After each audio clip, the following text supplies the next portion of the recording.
Hi loves, welcome back to my channel. If you're new here, welcome. I make new videos every single week and I have so many fun videos planned for 2021, so make sure if you haven't already, subscribe to my channel down below and also turn on those bell notifications so you don't miss a thing. So this video that you're watching right now is actually the second part in a series. The series is all about how I changed my life in 1 year and you can too. So if you would like to check out the part 1 where I discuss the goals that I was able to accomplish in 2020, make sure you check that out. I'll leave a card up here and in the description box below as well. But this video is all about you. I will be sharing all my tips, tricks, and suggestions on how you can make your 2021 as productive and enjoyable as it can be. I want to break this down into 9 steps so I don't end up rambling the whole video because I have a lot to say on this and I don't want to make this video like 30 minutes long. So I'm just going to be going over those points in this video. But if you guys have any questions on anything I talk about in this video or any questions on part 1, feel free to leave a comment on that down below because I would love to help out in any way that I can. So let's get started. First, you're going to want to have a meaningful reason as to why you want to change. When going through change in any context,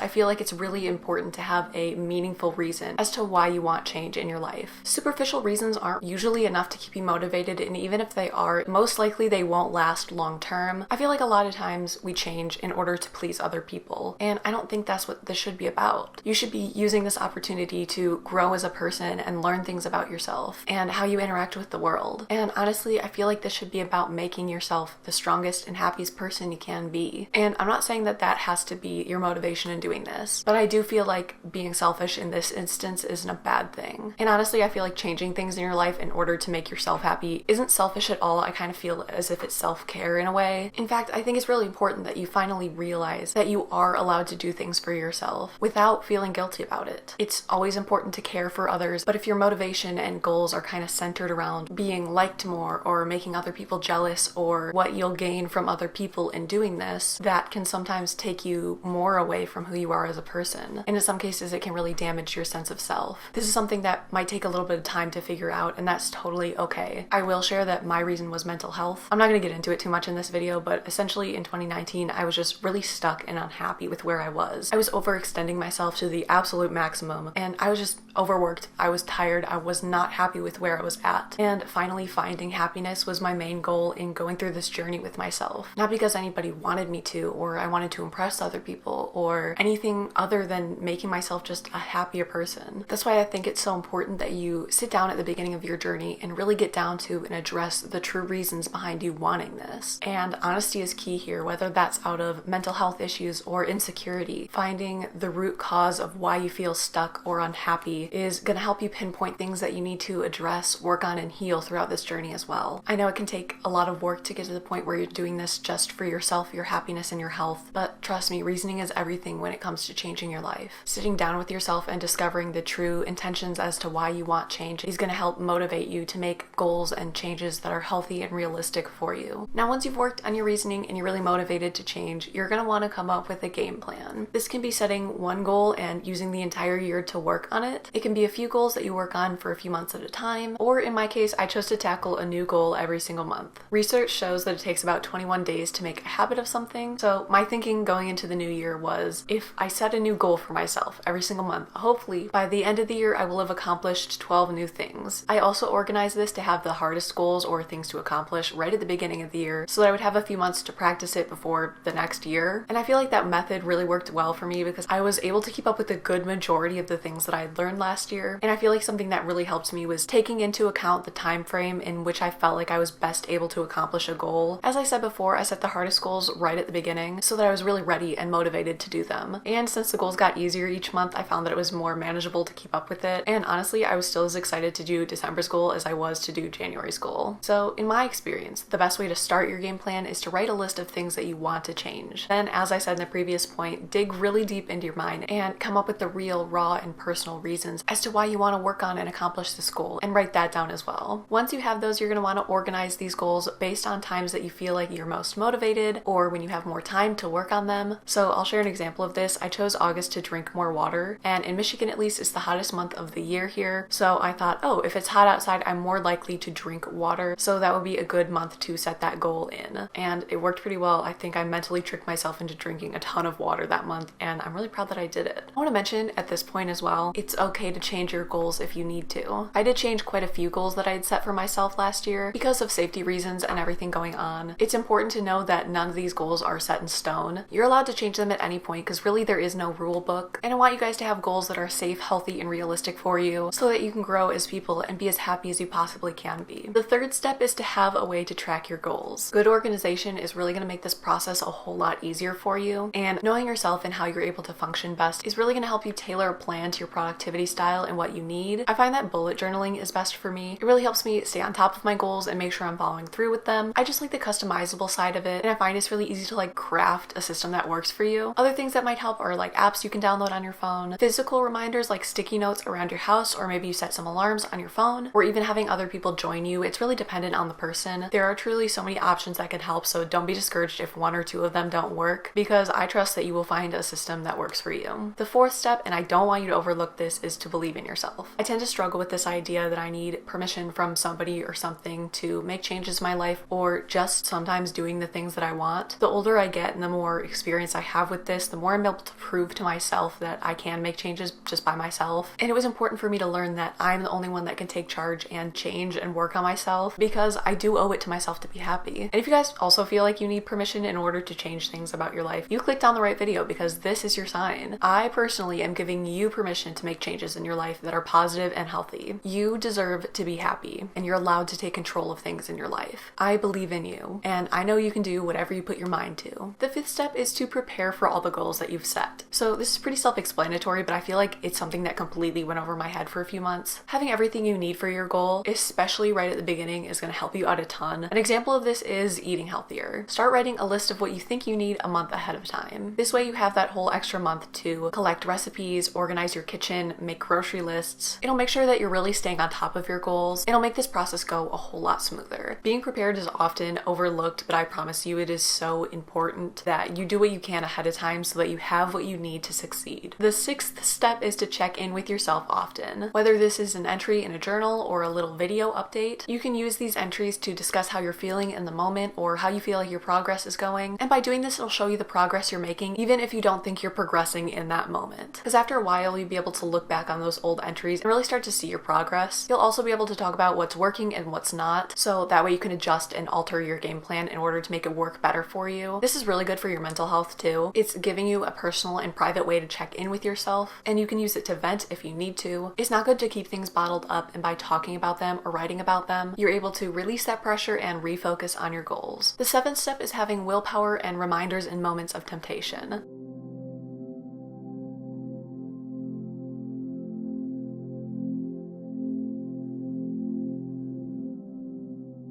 This is such an important step. I think we can sometimes set our goals to an unrealistic path, forgetting that we're all human, we all make mistakes, and we're all gonna have moments of temptation. There's always gonna be that voice in your head that tells you to stay in bed all day, or just tells you to give up on your goals because you're not good enough. And that voice is literally lying to you. Don't listen to that voice. There are so many things you can do to combat this voice or this feeling. You can write down inspirational quotes, you can set reminders for yourself, you can try some type of reward system with yourself. I recently wrote a letter to myself for my bad days for me to read if I'm ever having a hard time. Again, there's truly so many things you can try that might help, so don't give up if a few of them don't work. Just keep trying to find ones that work for you, because I know that you'll eventually find something that gives you that clear mindset you need in order to focus on and accomplish your goals. Sometimes what helps me is having a daily checklist. Friends can even help you by reminding you why you're doing this for yourself. I feel like encouragement from friends is really great, because yes, the little voice in your head can say all it wants to about you, but there's a certain validation you get when somebody from the outside tells you that you deserve to be happy. It can be enough to drown out that voice and give you the motivation you need to keep moving forward. By the way, if no one's told you this yet, you do deserve to be happy, and I just know you have the strength you need to move forward and accomplish your goals. I believe in you. You've got this. The eighth step is to allow yourself to make mistakes. I feel like I could always use this reminder, so I'm going to share it with you guys in hopes that if anybody watching this really needs to hear it, this is your reminder as well. Perfection isn't everything. We're human. We're pretty much designed to make mistakes, and that's okay. Learning from your mistakes is how we grow and learn new things. I feel like in this world now, perfection is almost expected, and it's just not a healthy way to live. Perfection should never be the driving force of anything. I feel like there's times where we do something so perfectly that we're afraid to then move past it. Let me do an example of that, because I was really philosophical and I didn't mean for it to be. Let's say we're painters. We make this painting and we work really, really hard on it, and it just comes out the best that it can be. We're so proud of it. We show it to all of our friends, and they go on and on about how perfect it is. So the next time we go to sit down to paint, we start to feel this weird fear. It's almost almost as if we're afraid to start painting again, because what if this painting isn't as perfect as the last one? What if other people only like that one painting? What if that's the only good painting we'll ever do? And it becomes this cycle of worry and fear of imperfection, and it just stops you from creating and learning in life. You have to make more metaphorical paintings in order to grow as a metaphorical artist. What I'm saying, not metaphorically, is that will every painting be perfect? No, but it doesn't need to be. If our goal in painting is for every single work of art to be absolutely perfect, we don't give ourselves that freedom of experimentation, and we don't give ourselves the ability to make mistakes, and we miss out on growing as a person from those experiments, from those mistakes. And honestly, everything worth working towards requires that ability to grow, and if we let ourselves be consumed by this fear of imperfection, we're just hindering our own abilities and setting limits for ourselves. You need to learn to forgive yourself and dismiss perfection, because we're all human and all we can do is try our best. And our last point is to think positively. Please don't click off this video because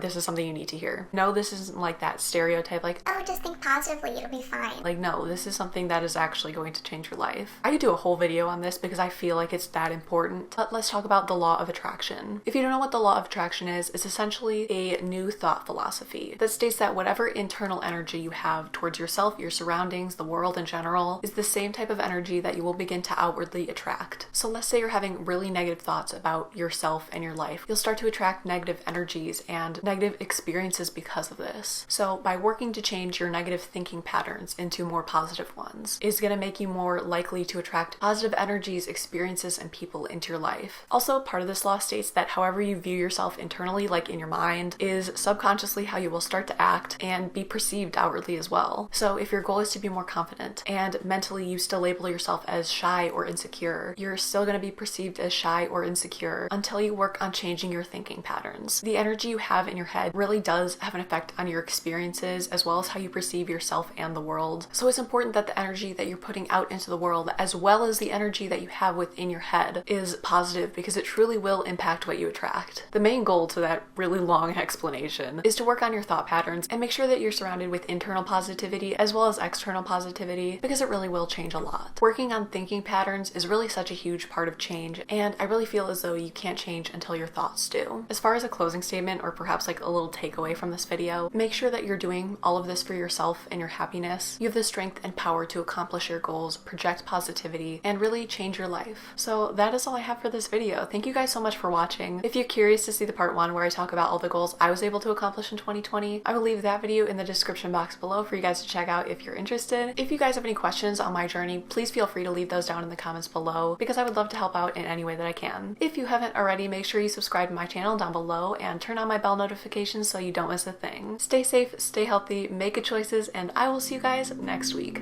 Bye guys.